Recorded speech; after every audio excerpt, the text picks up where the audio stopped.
बिस्मिल्लाहिर्रहमानिर्रहीम। अस्सलाम वालेकुम। आपका दोस्त सलमान हैदर। दुआ है परवरदिगार से कि उसने आपको और आपके अहले खाना को अपनी हिफ्ज़ो अमान में रखा हुआ। इंतहाई अहम और एक्सक्लूसिव खबरें मैं आपके साथ अभी शेयर करने जा रहा हूँ। तो ये तय होगा कि पाकिस्तान के अंदर जो ईमानदार आदमी है या जिसका ज़मीर ज़िंदा है वो जहनी मरीज़ है, और जो बेगैरती पर आमादा और आखिरी गहराइयों तक, जी हाँ, ईमान की सबसे निचली सतह पर हो, वो शख्स ईमानदार है। मुझे अब तक जो कमिश्नर रावलपिंडी लियाकत चट्टा साहब की प्रेस कॉन्फ्रेंस के बाद जो अंदाज़ा हुआ, और सिर्फ जो ये मीज़ान बनाई गई है, ये मुस्लिम लीग नून और पाकिस्तान पीपल्स पार्टी की तरफ से बनाई गई है, बिल्कुल ऐसा ही लग रहा है। और दूसरी तरफ मुझे वाकई ऐसा लग रहा है कि पाकिस्तान में, जहाँ एक वक्त में पाकिस्तान तहरीक इंसाफ ने इस सिस्टम को मुकम्मल तौर पर न्यूट किया, फिर कुछ अर्से के लिए नून लीग ने भी इससे कबल किया, मुझे ऐसा लगता है कि शायद पाकिस्तान की ब्यूरोक्रेसी के हाथ में आज की तारीख में पाकिस्तान की इज्जत चली गई है। अगर इसी तरह ही 7-8 कमिश्नर बता दें असल हकीकत कि 8 फरवरी की रात को रात 10 बजे के बाद सुबह 9 बजे तक क्या हुआ है, तो मेरे ख्याल है बहुत से उकदे क्लियर हो जाएंगे, बहुत से मामला अपनी जगह पर बिल्कुल दुरुस्त हालत में नज़र आ जाएंगे। बहरहाल इस तमाम सीट में सिर्फ एक, जिसे कहते हैं ना, उस तस्बीह के दाने में से एक शख्स ने बाहर आके बताया कि जनाब मुझे इस तरह घुमाया गया, मुझे इस तरह फिराया गया, वो शामिल थे। उस तस्बीह के दाने की वजह से लगता है कि पूरा कमांड का जो सिस्टम है ना, पूरा कमांड और कंट्रोल का जो सिस्टम है, वो एक बार हिल कर रह गया। और पाकिस्तान का जो सियासी स्ट्रक्चर है ना, उसका मुकम्मल तौर पर बेड़ा गर्क हो गया।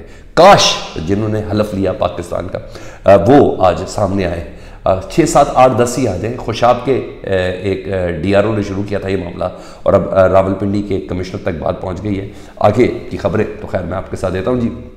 मतलब ये तय हो गया कि जो हक पे खड़ा होगा जी, वो उसका जहनी तवाज़ुन सही नहीं है, और वो जहनी मरीज़ है, और जो खामोश रहेगा वो ईमानदार है।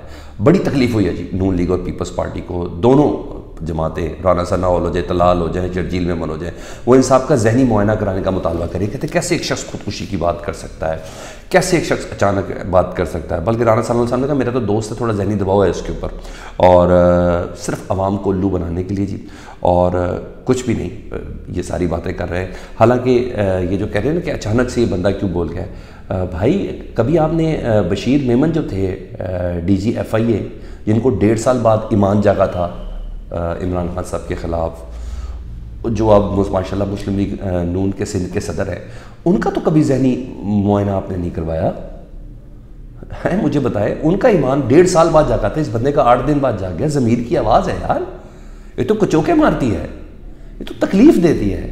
कौन शख्स आखिरी 3 हफ्तों में अपनी बेइज्जती कराना चाहेगा, जिसकी ज़िंदगी के नौकरी के आखिरी 3 हफ्ते रह गए हैं?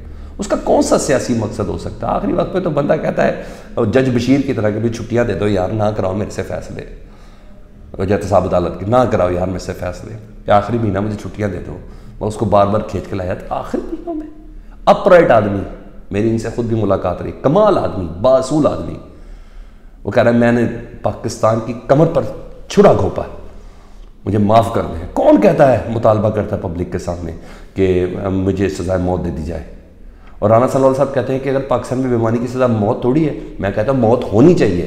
पब्लिक का मैंडेट चोरी करने वाले की सज़ा मौत होनी चाहिए, जिसने भी किया है उन सब की सज़ा मौत होनी चाहिए। तो बहरहाल ये सब चीज़ तो इस वक्त चल रही है, लेकिन कुछ और बातें मैंने आपके साथ करनी है, जिसमें अहम तरीन खबरों में ये है जी कि ये अवाम को उल्लू बनाने के लिए कह रहे हैं कि इलेक्शन पर कमिश्नर का डायरेक्ट कोई ताल्लुक ही नहीं है इलेक्शन नताइज के ऊपर।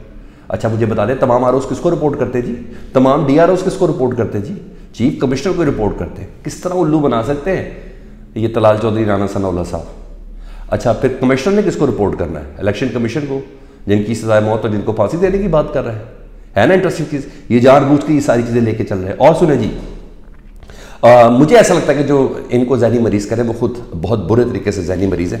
बहरहाल एक बात तो ये तय होगी कि कौमी असम्बली की एक साथ 13 नशस्तें और सूबाई असम्बली की 27 नशस्तों का जो फैसला है ना वो आ गया, और सीधा पाकिस्तान तहरीक इंसाफ के पास चली गई है। और मेरे पास इतलात के मुताबिक जो कमिश्नर लियाकत चट्टा साहब है उनके पास इन तमाम इल्ज़ामात के सबूत भी हैं, उनके पास 2 मोबाइल हैं, उनके पास इनके सबूत भी हैं, उनके पास मैसेज भी सेफ हैं कि किस किस आला अफसर ने उनको फ़ोन किया, किस किस ने कहा कि अपने ROs को कह दें कि नतायज को 70-70 हज़ार वोटों की अक्सरियत को अक़लियत के अंदर बदें और 50,000 की बर्तरी दे दें। तो तमाम के मैसेज इनके पास है। अल्लाह करे मोबाइल का फॉरेंसिक हो जाए। लेकिन मेरा एक सवाल भी है, इल्ज़ाम तो ये सब पर लगा रहे हैं, तो चीफ जस्टिस ऑफ पाकिस्तान पर भी लगा रहे हैं, तो ये तो चीफ इलेक्शन कमिश्नर के ऊपर भी लगा रहे हैं, तो कौन करेगा तहकीकात? मोहसिन नकवी साहब जो खुद इसका हिस्सेदार हैं, वज़ीर इत्तलात आमिर मीर साहब जो खुद इसके हिस्सेदार हैं, अपने ऊपर कौन इल्ज़ाम लेगा? चीफ इलेक्शन कमिश्नर कह रहे हैं हमने किसी को हिदायत नहीं दी, कोई बताएगा मैंने हिदायत दी थी? कितनी मासूमियत के साथ अवाम के साथ खेलने की कोशिश कर रहे हैं। तो बहर सारी जमातें सिवाय नून लीग और पीपल्स पार्टी के, जी हाँ, इस वक्त बदतरीन सरापा एहतजाज है। और मज़े की बात ये सारे सरापा एहतजाज है कि एडमिनिस्ट्रेशन ने बदतरीन ये धांधली की। अब जब एडमिनिस्ट्रेशन की तरफ से इल्ज़ाम है कि हाँ हमने धांधली की बड़े हुकाम के हुकाम पर, मतलब कहते हैं फौज ने बिल्कुल सही सिलेक्शन कराया, फौज का कोई ताल्लुक नहीं था, ये उन्होंने क्लियर किया अपनी प्रेस कॉन्फ्रेंस में। मगर जो बाकी चीज़ें तो फिर आपको मज़ेदार सी है ना, तो एडमिनिस्ट्रेशन जब खुद गवाही दे तो सवाल तो बहरहाल उठता है।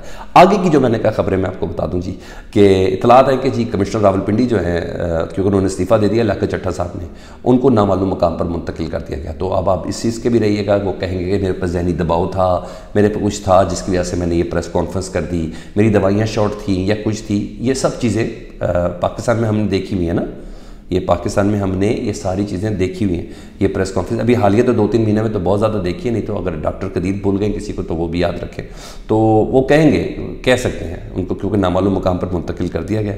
मतलब कोई भी बयान आ सकता है, और वो बयान मेरी जूती की नोक पर, इस बयान की तहकीक होनी चाहिए और मुकम्मल और आला सतह पर होनी चाहिए। और मैं आपको बता रहा हूँ इस वक्त सुप्रीम कोर्ट में भी अहम इजलास है कि सो मोटो लेना क्या लेना, 5 जजेस सर जोड़ के बैठे हुए जी। और उधर इस्लामाबाद और लाहौर और दीगर शहरों से पाकिस्तान तहरीक इंसाफ ज़ाहिर बात है आज एहतजाज की कॉल थी इस बदतरीन धांधली के ऊपर और ये बदनुमा इलेक्शन के ऊपर। तो बहुत ज़्यादा गिरफ्तारी हुई है, सलमान अकरम राजा भी इसमें गिरफ्तार हुए हैं। और पाकिस्तान तहरीक इंसाफ ने इस चीफ कमिश्नर के स्टेटमेंट के ऊपर, प्रेस कॉन्फ्रेंस के ऊपर उन्होंने रद्दमल दिया है। उन्होंने कहा चीफ इलेक्शन कमिश्नर फौरी मुस्तफ़ी हो जाए। उन्होंने ये मुतालबा किया है। उन्होंने कहा पाकिस्तान तहरीक इंसाफ का जो चोरी शुदा मैंडेट है वो उसको फ़ौरन वापस किया जाए। और ये जो एतराफ़ है चीफ कमिश्नर रावलपिंडी का, ये दरअसल हमारे मौक़िफ़ की तायद है। जाली मोहरें लगाई जा रही हैं और इस वक्त भी लगाई दी, यहाँ तक उन्होंने कहा तो 70,000 वोट एक एक कैंडिडेट को जाली डाले गए हैं। तो तमाम अफसरान जो इसके अंदर मुलविस हैं, तो बहुत ज़बरदस्त बयानिया मिल गया और इस वक्त तो बहुत कमाल काम हो गया। हाँ, राना सल्लल्लाहु साहब ये कहते हैं कि मेरे करीबी दोस्त है तो जहनी मसाइल का शिकार है। अब हनीफ अब्बासी साहब कहते हैं, कल मैं इनके पास गया था, ज़ाती मामला था, मुझसे कह रहे थे कि मैं डिप्रेशन में होता हूँ, मुझे काफ़ी देर तक नहीं है, तो मुझे कोई दवाई बता दो। तो राना हनीफ अब्बासी साहब कहते हैं कि क्यों हनीफ अब्बासी साहब की सीट आ रही है ना, छीन ली गई है इस बयान के बाद, तो 2 नंबर निकली ना सीट। तो वो कहते हैं कि मैंने कहा मैं डॉक्टर हूँ, डॉक्टर के कोल जाओ, सर चेक करे ये क्या लोग हैं मज़ेदार किस्म के।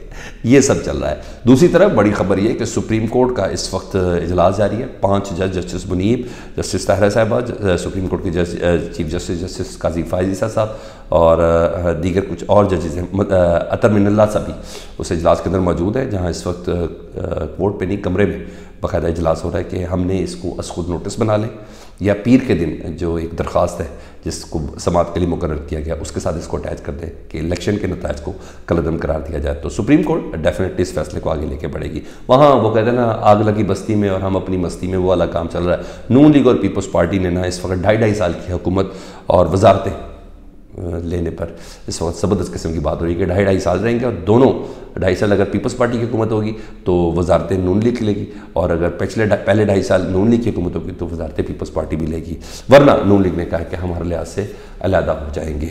तो सर ये सारा कमाल चल रहा है और मज़ा आ रहा है। सिस्टम अपने बदनुमा दाग के साथ और चेहरे के साथ सामने मज़ीद आया होता जा रहा है। फिर बोल रहा हूँ, एक ज़माने में सियासी जमातों की जिम्मेदारी थी, एक ज़माने में हम सुप्रीम कोर्ट देखते थे।